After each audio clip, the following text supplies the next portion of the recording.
আসসালামু আলাইকুম সবাইকে। আগামীকাল 28শে জুন রবিবার জাতীয় ভিটামিন এ প্লাস ক্যাম্পেইন অনুষ্ঠিত হবে।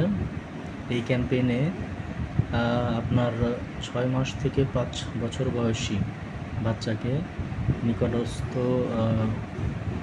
কেন্দ্রে নিয়ে টিকাদান কেন্দ্রে নিয়ে ভিটামিন এ ক্যাপসুল খাওয়াবেন।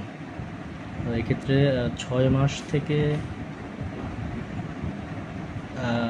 1 বছরের কম বয়সী যে বাচ্চা আছে, 6 মাস থেকে 11 মাস 29 দিন বয়সী বাচ্চা, তাদেরকে একটি করে নীল ক্যাপসুল খাওয়াবেন এবং 1 বছর থেকে 5 বছরের কম বয়সী বাচ্চাদেরকে একটি করে লাল ক্যাপসুল খাওয়াবেন।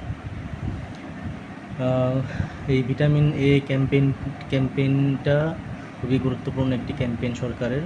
এটি ভিটামিন এর ঘাটতিজনিত যত ধরনের রোগ আছে বাচ্চাদের, বিশেষ করে রাতকানা রোগ এবং চোখের আরও অন্যান্য যত রোগ আছে, ডায়রিয়া, রাতকানা রোগবালাই থেকে বাচ্চাদেরকে সুস্থ রাখতে সাহায্য করবে।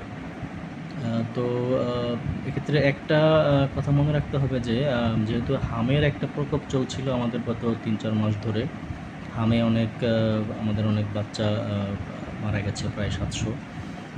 তো যারা এই হামে আক্রান্ত হওয়ার পরে ভিটামিন এর একটি ডোজ পেয়েছে, ভিটামিন এর ক্যাপসুলটা পেয়েছে, সেই সব বাচ্চাদের যদি 4 মাস অতিক্রান্ত না হয়ে থাকে, মানে পূর্ববর্তী যে ভিটামিন এ ক্যাপসুলের ডোজটা সেটার থেকে যদি 4 মাস না হয়ে থাকে, তাহলে আগামীকালকে এই ক্যাম্পেইনে সেই বাচ্চা এই ক্যাপসুলটা পাবে না। তার মানে হলো যে একটি ভিটামিন এ ক্যাপসুল থেকে পরবর্তী ভিটামিন এ ক্যাপসুল খাওয়ার মাঝামাঝি যে এই দূরত্বটা, গ্যাপটা, সেটা কমপক্ষে 4 মাস হতে হবে। তো এটা আমরা একটু খেয়াল রাখবো।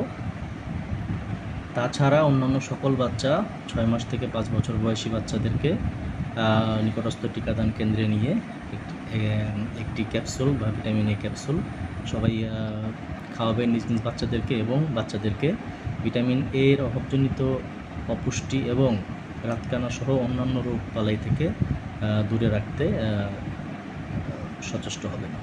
সবাইকে ধন্যবাদ। আসসালামু আলাইকুম।